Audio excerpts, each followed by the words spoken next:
You're listening to the AZ Wildcats podcast, brought to you by DraftKings. Put down $5 on an NFL game, you win. You get back $200 in free plays, so have at it. Code word PHNX. All right, joined now by a very special guest. Not really sure where to start with the introductions. American hero, U of A great, but you know what I'm going to introduce you as, Jay? Tankerverde head football coach Jay Dobyns. How you doing, my man? That's great, Mikey. That's my favorite title. Thank you for having me, and welcome to your audience. And this has got to be one of your first shows, right? We've been doing it for a couple weeks now, but just kind of wanted to make sure I got everything good before I got a guy like Jay Bird on here. So, Jay, first and foremost, I get a lot of people that ask about Tankerverde and what exactly is how this came about, because everybody knows you from past endeavors. You coached at Sal Point. How did you did you always want to be the head coach of a high school? How did this all come about? I coached for Coach Benet at Sal Point for about 10 years. When he left, I left at the same time. The Tankerverde job was open, and I always was intrigued by it. I always thought that there was something there that had been missing. And so I wanted to see how I would do. Right. Now, you've obviously got a coaching staff that you're a modest guy, so I'll say it for you. Rivals probably a lot of coaching staff or college coaching staffs. Why don't you just kind of run down who you are working with? Well, they're really amazing. I am outside my comfort zone as a head coach, but those guys do a good job of taking care of me. They're better coaches than I am. They're smarter than I am. I rely very heavily on them.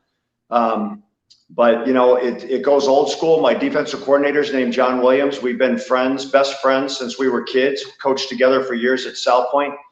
Bob Viadent is on my staff, who was my coach in high school, who came on as a consultant. Mm-hmm. I've got Jeff Keywell on my staff, U of A, an NFL football player, David Adams, who everybody from Tucson knows who David is. Van Brandon is on our staff, who I played with at the U of A. Scooter Sprott, who was a U of A football player, and kind of even more importantly, he won the Doherty Award when he was in high school at Blue Ridge High School, which is Arizona's Heisman Trophy. So he sets a great example for our kids that you can achieve great things at a small school. And then Chris Lopez is on our staff, who was a part of Coach Tomey's Desert Swarm defense. So I'm surrounded by really good coaches. Now, Jay, you and I went to the same high school, and Sean Seeley, who's already commented on here, class of '96 from Saguaro. How has high school football changed in this city since when you were playing to coaching then at Sal Point and now being the head man at Tankerverde? I'll tell you what the biggest change has been is open enrollment. Mm-hmm. When I was a kid, you played for the high school in the neighborhood that you grew up in. And it didn't matter who was coaching there. It didn't matter if they were good or they were bad. You went and played with the kids you grew up with your boys, and there was no decision to be made. That's what you did. Now, man, these kids are jumping all over the place, and I think the rich get richer. The powerful teams attract talented kids for all the right and understandable reasons. And then the weaker teams end up with like losing kids that can change their program. Right. Now, let me ask you this. If Jay Dobyns, and we're going to get into your college recruitment because it fascinates me every time I ask you about it. But if Jay Dobyns is coming up now in the same area, in the same household, is Jay Dobyns still going to Saguaro? I am. I was very loyal to that school. It was very important to me to play with my friends, to play alongside my friends. Mm-hmm. I wouldn't have changed that. I mean, it's easy to speculate how I would have felt then versus now, but my heart says that I would have been at Saguaro High School with my boys. All right. So Jay Dobyns then is senior year at Saguaro. Take us through your recruitment a little bit. Take us through your visit process, because this is something, honestly, that a lot of people don't know about you as how highly you were recruited. It was a pretty amazing time in my life. I was young, I was immature, and before the recruiting game that we know it now was in place, and before the internet and everything, a lot of it was driven by letters and phone calls. Mm-hmm. And so, man, I had college offers and opportunities all over the country, from some of the biggest name schools in the country. And I ultimately, after sorting through all that, chose to attend the University of Arkansas, mainly because Lou Holtz was the coach there, and I was hyper impressed with him. Mm-hmm. All right. So tell the story then about Lou Holtz and about what kind of necessitated you coming back to starring at the U of A.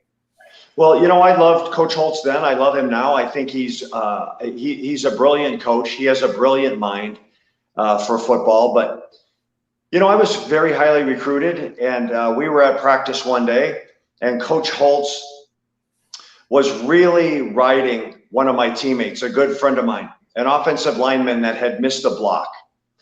And he had him by the face mask, and he said, "You are the worst football player I've ever seen. And from now on, I'm calling you Alice, because Alice is the biggest sissy name I can think of." And so all I wanted to do was take the heat off my friend. I just wanted to divert the attention that my teammate was receiving. And I tapped Coach Holtz on the shoulder in the middle of this tirade and said, "Coach, if he's Alice, what do you call me?" And he turned around and said, "Son, I call you a recruiting mistake." And that was, that was the harsh reality of what college football was like. For sure. So you get to the U of A and you put up numbers. You're an all-conference caliber guy. So then take us through a little bit of your time post U of A then as you're trying to get into the NFL and what you realized that was kind of a different animal.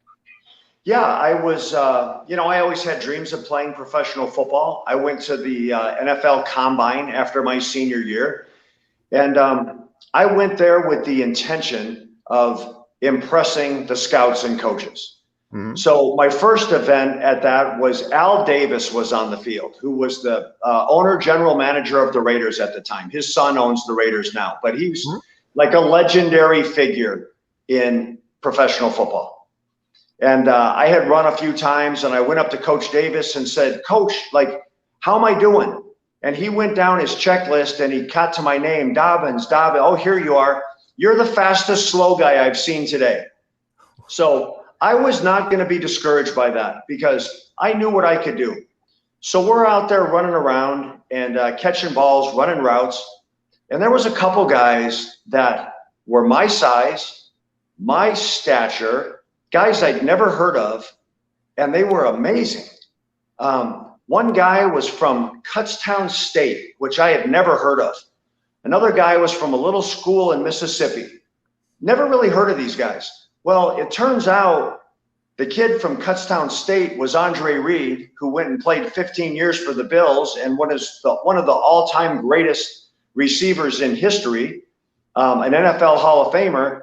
And the guy from the little school in Mississippi was Jerry Rice, who's arguably the greatest football player to ever put on a helmet and shoulder pads. So I wasn't judging myself against the most fair competition, but nonetheless, those guys were capable of doing things that no level of dedication or commitment or work was ever going to allow me to catch up to. Now, you went to go play, so you come back to Arizona then. I wanted to hit on what Sean Seeley said. You obviously didn't play for Coach Tomey, you played for Coach Smith. But back in the day when you were coming out of Saguaro, was Coach Smith on campus then recruiting you? How did that go from the local angle? It was actually a big reason why I didn't go to Arizona. Tony Mason recruited me when I was in high school. And I really liked Coach Mason a lot. I loved Coach Mason. But there was no secret that trouble was coming to Arizona. Right. And you know what? And I didn't really want to be in the middle of that. As it turns out, Coach Mason leaves. I come back and play for Coach Smith. And then the teams that I was on paid the penalty and the punishment for Coach Mason's failures. Right. So it didn't matter. I went away to avoid it, only to come back and serve it. Yes, exactly. Now I want to get a little bit into kind of what what we see right now with the Arizona coaching staff and, what everything that we're going through. Want a reminder again, all this is brought to you by DraftKings. Hop on code word PHNX. You put down $5, you get a $200 free play if you win the NFL bet. One thing that is cool about DraftKings, though, is you can bet on a lot of different things. I personally like how the Arizona defense has played all year, Jay. I think that I'm a big fan of how Don Brown's done. I think that the under of 56.5 is going to be a big thing that you might want to look at. And so you throw that in there, and it becomes pretty easy for you. Again, Arizona only, 21 and up. Gambling problem, 1-800-NEXT-STEP. New customers only. Minimum $5 deposit, $1 wager required. Eligibility restrictions apply. See DraftKings Sportsbook and put in code word PHNX, and you'll be good to go. All right, Jay. This team right here that you've got with Arizona, the one thing that I keep telling people time and time and time again is you can't judge Jedd Fisch off of what's going on right now. You inherited a program that, let's be honest, was kind of broken. You've got alumni that hadn't been reached out to. And again, I don't want to badmouth anybody. I'm just saying that things had to be different. From an alum perspective, how has Jedd Fisch been for you guys before we get into, what you're seeing on the field? Well, what I love about Coach Fisch's staff is that two of my teammates from my playing days at Arizona are on his defensive staff. I played with Ricky Hunley and with Chuck Cecil. They were obviously amazing college football players and professional football players, but they're both in the College Hall of Fame. But what's even more impressive about both of them is that they were great teammates. Right. They were incredible players who received massive amounts of attention, but in the locker room and amongst the boys, the way they treated players like me, players who were several levels, tiers beneath them, was no different than anybody else. They were just great teammates. Right. And I'm sure that they're conveying that message and that mentality to the kids they're coaching. Mm-hmm. Yeah. Now talk a little bit about then what you're at Sal Point, and I think this kind of dovetails perfectly in here. And you were there at a time where, let's be honest, in about a 3 to 4 to 5 year window, you had guys like Jamari Joyner come through there, Bijan Robinson, Lathan Ransom, Jonah Miller, Bruno Fina. I've watched high school football in this city pretty closely since the mid-90s, and I never saw the Amphi team with all the Bateses and everything, but I don't know that there has been a level of talent that has come through, and you were right there coaching that up. You saw that every single day, Jay.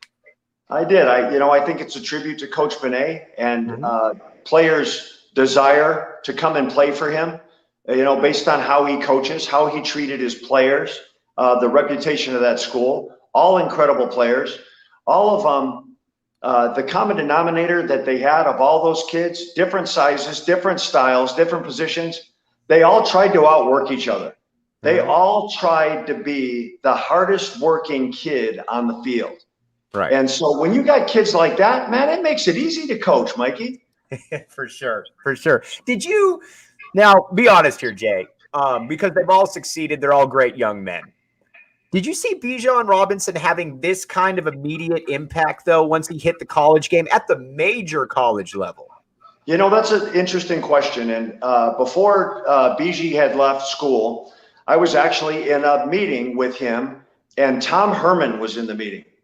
And I made this statement to Bijan, and I made it with my full heart. I told Bijan, you are the kind of person that can change the world.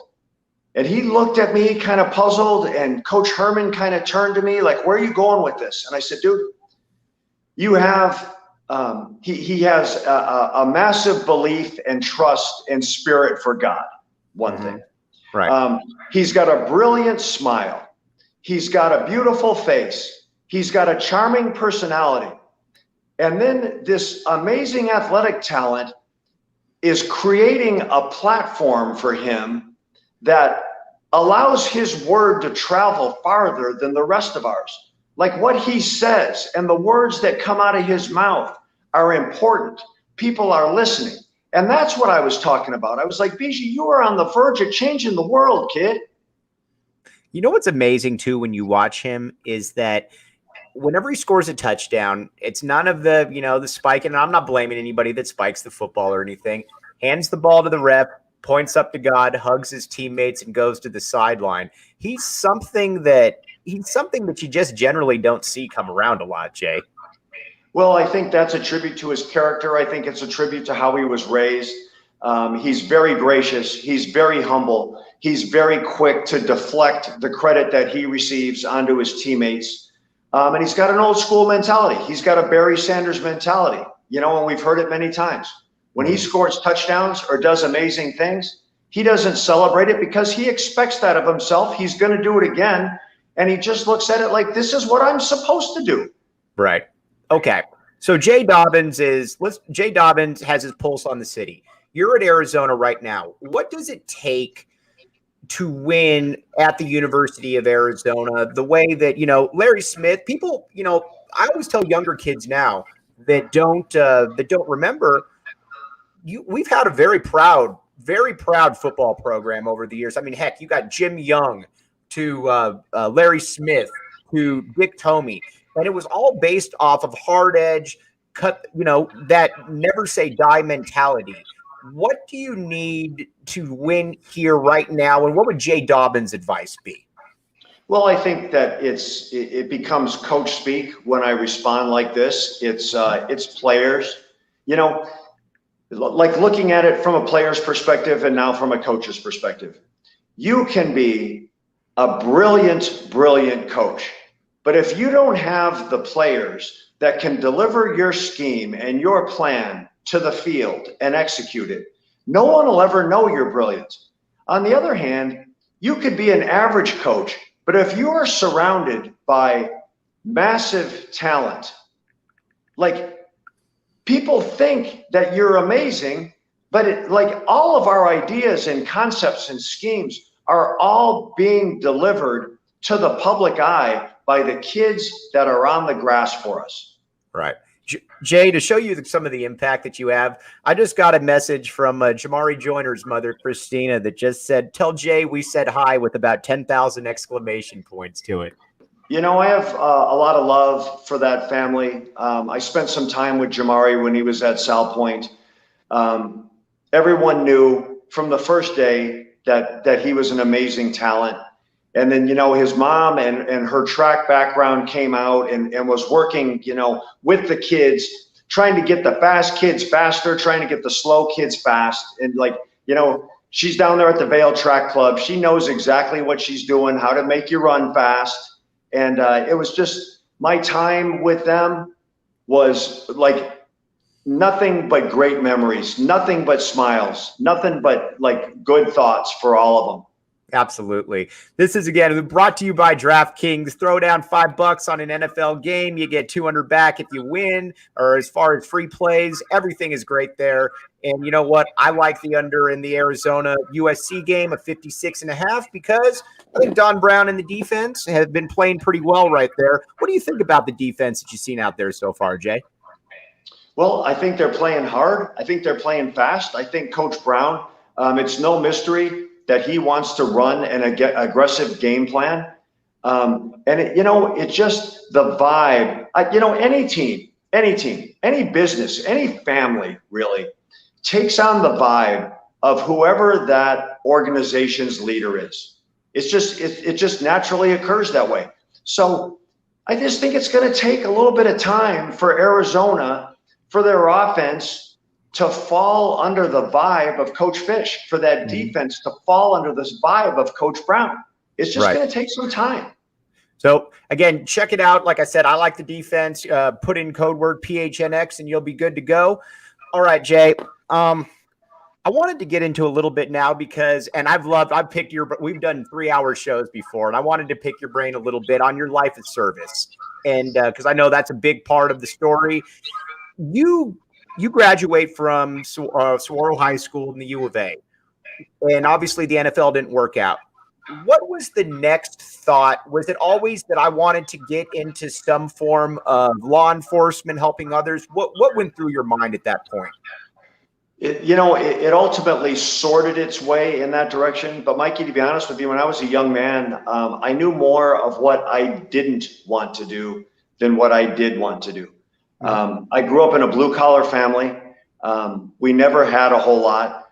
I was never interested in chasing money. I knew that I did not want to sit in an office with a phone stuck on my ear and crunching spreadsheets and chasing money. I knew I didn't want to do that. I wanted to have a job that when my alarm clock went off in the morning, when I put my feet on the ground, I was excited to go to work, to try to help somebody, to try to make somebody's life better. And, I found my way into law enforcement. And, it was my honor for 27 years to take a stand against predators on behalf of people who either couldn't or wouldn't do that for themselves. And I took that very serious. Tell us a little bit then about kind of your first day. Well, basically it's your first day on the job, if I'm not mistaken. Well, actually, I know where you're going. It was the fourth day on the job. I got hired on a Monday. 4 days I knew later, it was the same week somewhere. Right? 4 days later with no training, I was in an enforcement situation where I ended up getting taken hostage and shot. The bullet went in my back, point blank. It traveled through my lung. It narrowly missed my heart. It exited my chest.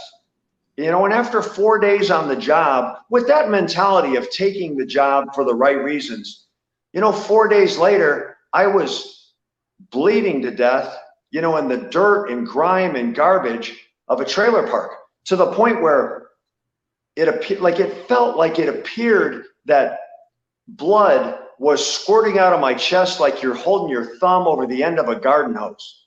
And I was like, man, you know what? It's not supposed to go this way. I've only been doing this 4 days. This is not how it's supposed to go.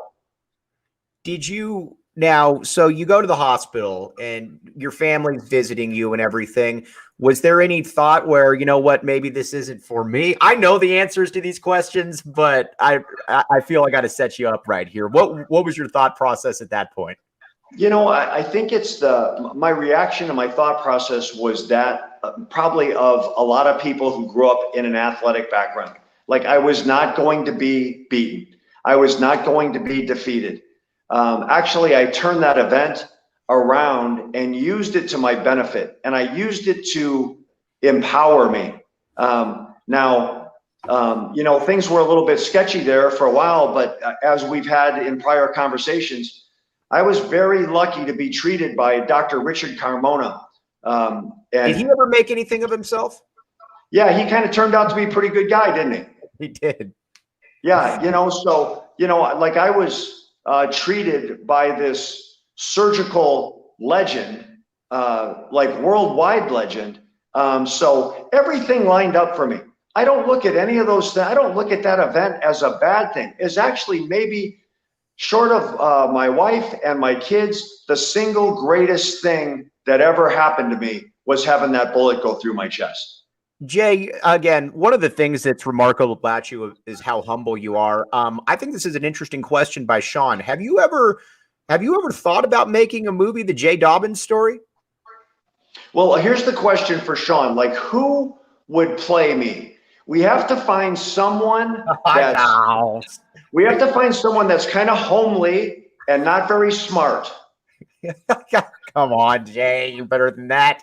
But no, that's a great question. And honestly, if people out there, if you haven't read No Angel, you should read No Angel, because it really kind of takes you through what exactly Jay did. And before we get into, I wanted to get into a little bit of kind of the life undercover. But first and foremost, Jay, when you get out of the hospital, what exactly then was your mentality, and how did you get into becoming an undercover officer at that point? or an undercover agent. Excuse me. Yeah, that's actually how I ended up at ATF. I knew what I wanted to do. I knew I wanted to at least try my hand at undercover work. I had no idea whether I'd be any good at it or not. But ATF still has the most dynamic undercover program in federal law enforcement that targets violent crime. And like everything I wanted, I found in one package. It was a hand in a glove. I wanted to work undercover. This was, ATF was, if you wanted to be an undercover agent, that was the equivalent of playing shortstop for the New York Yankees in Yankee Stadium. It was the best you could go. And that's what I wanted. I wanted to play against the best. So was it like how do you get into that? Was it a line you get into? Do you sign up? I mean, you know, how did you get into that? Do you try to, the people who are silly enough to raise their hand and say, this is what I want to do for a living are the ones that typically get accepted. Most people don't. You know, undercover work is nothing more than a single tool in an investigator's toolbox. There's all different ways to investigate a case. Undercover work is just one. It just happens to be the most perilous because you're taking a living, breathing person and you're putting them in the middle of dangerous, violent situations, and they're surrounded by treacherous criminals. So the risk factor and the liability factor is enormous. But there are a handful of people that raise their hand and say, like, man, I'm built for that. Now talk to us a little bit. How did you Operation Black Biscuit? How does that occur? How do you get tasked with infiltrating the Hells Angels? Well, you know, to be honest with you, I had 15 years of undercover work, of street work under my belt before that opportunity. What kind of street? If you don't mind me asking, what kind of street work? Like gangs or what? What was that? What was that? Mikey, I'll tell you what, you name it, and I had done it several times over. From buying guns and drugs and bombs on the street to home invasions to gang infiltrations to murder for hire cases. You know, over the course of my career, I was involved in over 500 undercover operations. So after 15 years of that, when the opportunity came up to make a run at the Hells Angels, like I was trial tested. You know, I had been tested by fire and was ready to at least take a crack at it. Now, so how does it come about then? How do you go about infiltrating? Well, you know, I'll tell you, I can't say that I was by any means the best at it or ever even really maybe all that great at it. But the element of my personality that helped me through that is that I was always willing. I was always willing to try. I was always willing to raise my hand and volunteer for assignments that nobody else wanted, whether they be too difficult, impossible, too dangerous. I always was there to say, man, I'll try. I don't know if I can do it, but I'll try. And so, you know, over the course of 2 years, that's what I did. I just did my best every day on that case, on that job. And, you know, there was days when I failed. There was days when I made mistakes. There was days when I disappointed myself. And then there was also days where I achieved. How did so you're married, you have children at this point. How are you able to kind of navigate both sides of that there, Jay? I did a very bad job of it, to be quite honest with you, a terrible job of it. I was so in love with my job that it stopped being what I did for a living and it started being who I was. And in the process, I neglected my wife. I neglected my kids. I was a terrible husband. I was a terrible father. I was all in for my job. And in the end, the case concludes and you're done with your work. And then I looked back at my personal life and I looked back at my family and I had destroyed them. The people that loved me the most, the people that cared about me the most, my biggest cheerleaders are the people that I had treated the worst. And that's, you know, I carry a lot of shame with that and a lot of guilt with that. If I had to do it over again, I'd do it different. but all I can do is try to make things right and make things better and be better going forward. Was there ever a point during this where, you said, or you start worrying about becoming one of what you were trying to take down? I think of the Donnie Brasco angle a little bit, where he's almost starting to blur the line a little bit that, wait a second, I'm still here to be able to take these people down. Was there ever a moment for you in that? Well, I'll tell you a story which I think reflects that, an answer to that question. I'd been gone for an extended amount of time on an operation. I came home and my wife confronted me and she said, "You cannot be gone for months at a time and walk in this house and treat us like we are street gangsters."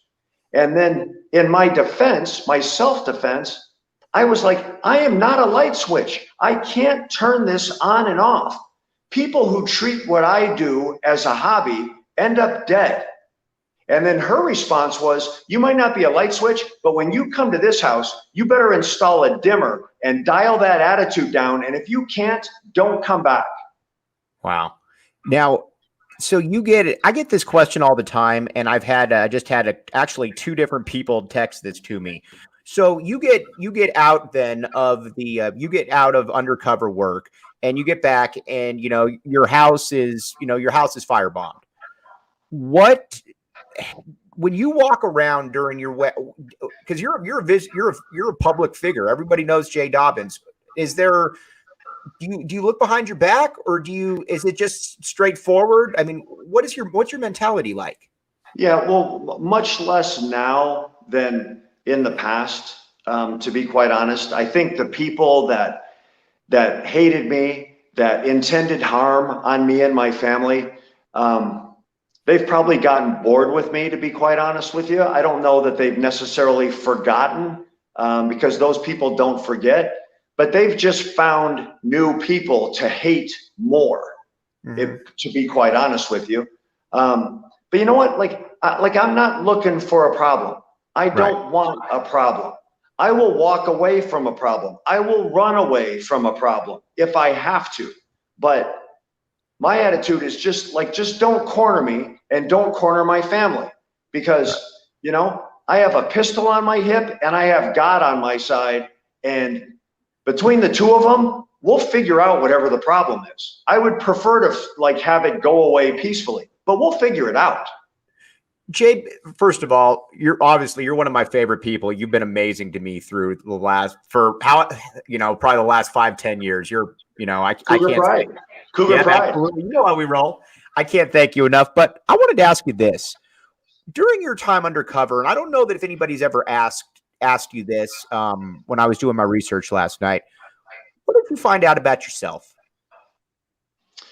You know what I found out about myself, I don't really like, through my undercover work, through that and other things. What I found out is that I spent, the largest portion of my life being selfish, making decisions for me that were good for me, that I wanted to do when I wanted to do them.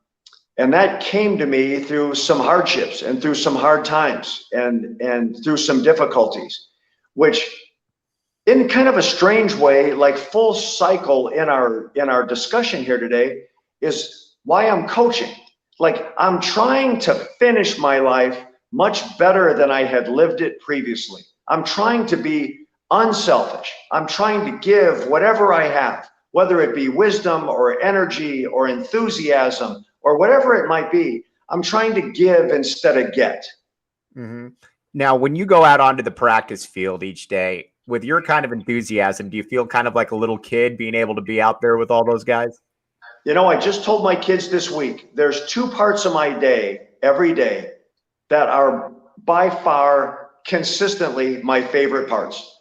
I wake up in the morning and I have a cup of coffee with my wife, and I thoroughly enjoy that. Like, there's no reason for her to be sitting there with me. She's so much better than I ever deserved. And I sit there and I realize how blessed I am to have her in my life. That's a very special part of my day. Mm-hmm. The other special part is being on the grass out there with my football team and my coaches. I literally look at my watch 500 times a day waiting, hoping, trying to accelerate time so I can get out there with those kids. The great thing about being here at Go PHNX is having people like Jay Dobyns coming on here. And, we've had recruits, Jim Rosborough. You subscribe, check out the AZ Wildcats podcast. Jay is the absolute man. I will say this, Jay. Do you like, because one of our other sponsors is Manscaped, do you like the longer beard? What does your wife like more? Does she like the longer look that you had with the shaved sides, or does she like the full beard? You know what, dude? I'm not sure she's crazy about any of it. She just kind of tolerates me. Like your beard's looking great. You know, right. I'll tell you what, Mikey, about so this is all gray now. When I was a kid, this was blonde, right? Mm-hmm. Right. Now it's all gray. I'll tell you, what I'm learning real time that's super frustrating is that as you get older, or when you get old, you can be skinny and fat at the same time in all the wrong places. For sure. And you know what? Jay and I are trying, we got our hair up here, but you always want to stay groomed down below. Manscaped's got you covered there. Get 20% off, free shipping with code word PHNX at manscaped.com. That's 20% off with free shipping. Code word PHNX, manscaped.com. Keep everything down there clean. We're in the year 2021. All right, Jay, so you got another game. Before we let you go, what's the rest of your season look like for you? Well, we have one regular season game left Friday, and we're playing Catalina High School, and we have our fingers crossed that we've played well enough and accumulated enough power points that on Saturday morning, when the brackets are set, we'll get in the tournament. And if we do, it will be the first time in the 16-year history of Tango Verde High School that a football team has been in the state playoffs. So just lots of firsts. And we're just, go out Friday, do our best to handle our business, keep our fingers crossed for Saturday morning, and hopefully that our season is extended. Jay, I got another question here that I think is actually pretty interesting from a friend that just tweeted this or texted this to me. How has recruiting changed now? And again, this is way off topic from where we were going, but I wanted to kind of end with this because you've got some recruitable players on your team. You've been around guys at South Point that were recruited at the highest level. When you were being recruited as opposed to now, how has the game changed? Well, man, it's really hard. It's really hard for these kids. And I'll tell you. How so? Well, there is so much pressure on the kids to self-promote and self-advertise with the use of their Twitter accounts and their Instagram and their snaps and all the things that the electronic world have brought into our life. These kids are almost forced to self-promote, and you look at them and you look at their profiles and you don't see humility and graciousness, and you don't see respect for their teammates. And I know it's there. But you only have X amount of spaces to promote yourself. So it's always look at my highlights. Look at what I did this week. And the world has forced them into that, which I think it robs these kids of their ability to just go out and play, enjoy the games, enjoy their teammates, enjoy the process, because the pressure on them to advertise themselves is through the roof. Jay, I can't thank you enough. And just remind people again, what's your game where they can go catch and check Tango Verde football out? Yeah, well, Tango Verde High School will be playing Catalina High School at Catalina High School on Friday night at 7 o'clock. He's Jay Dobyns. He's hopped on the AZ Wildcats podcast. Jay, I can't thank you enough. Your time means the world to me, my man. Much love, Mikey. Thank you for having me. But thanks for everybody that contributed and listened. We'll be back with you in a couple days.